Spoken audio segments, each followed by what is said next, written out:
పేరులో రాముడు ఉన్న రాప్తాడు నియోజకవర్గం రామగిరిలో ఆటవిక రాజ్యం నడుస్తోంది. రాక్షసత్వం రాజ్యమేలుతోంది. మహిళా ప్రజాప్రతినిధి ప్రాతినిధ్యం వహిస్తున్న నియోజకవర్గంలో మహిళలకే రక్షణ కరువైంది. పచ్చ నేతలు దారుణానికి ఒడిగట్టారు. అంగన్వాడీ హెల్పర్పై దౌర్జన్యానికి పాల్పడ్డారు. రాష్ట్రంలో చంద్రబాబు ప్రభుత్వం కొలువుదీరినప్పటి నుంచి రాప్తాడు నియోజకవర్గంలో అరాచకం పేట్రైపోతుంది. స్థానిక ఎమ్మెల్యే పరిటాల సునీత అండతో పచ్చమోకలు చెలరేగుతున్నాయి. అనేక దారుణాలకు పాల్పడుతున్నాయి.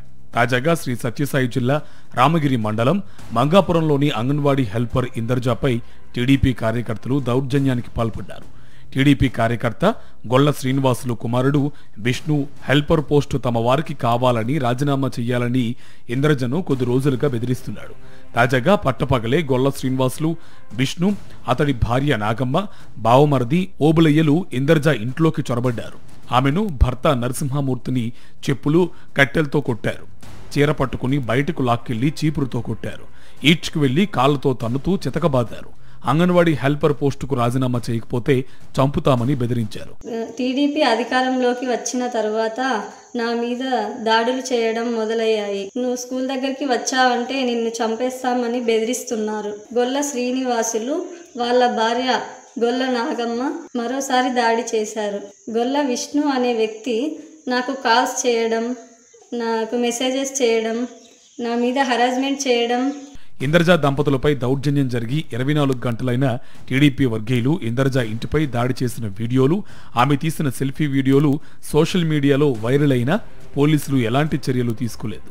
పైగా ఘటనపై ఫిర్యాదు చేయడానికి బాధితురాలు కుటుంబ సభ్యులతో రామగిరి పోలీస్ స్టేషన్కు వెళ్తే ఎస్ఐ సుధాకర్ యాదవ్ లేరని, కేసు తీసుకోబోమని పోలీసులు చెప్పారు.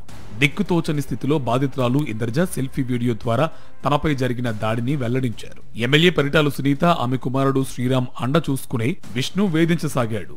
ఇతడి ఆగడాలపై ఏడాది క్రితమే ఇందర్జా పోలీసులకు ఫిర్యాదు చేసింది. కానీ ఎస్ఐ సుధాకర్ యాదవ్ పెద్దగా పట్టించుకోకుండా రాజీ చేసి పంపారు. తర్వాత కూడా ఇందర్జాకు వేధింపులు ఆగలేదు. పోలీసులు సైతం ఏకపక్షంగా అధికార పార్టీ వారి వైపే వ్యవహరిస్తున్నారన్న ఆరోపణలు వెల్లువెత్తున్నాయి. సాక్షి టీవీ ప్రసారాలను నిలిపివేయడం చట్టరీత్యా నేరం.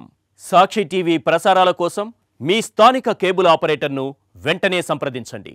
DTHలో ఇంటర్నెట్లో కూడా సాక్షి టీవీ ప్రసారాలను వీక్షించవచ్చు.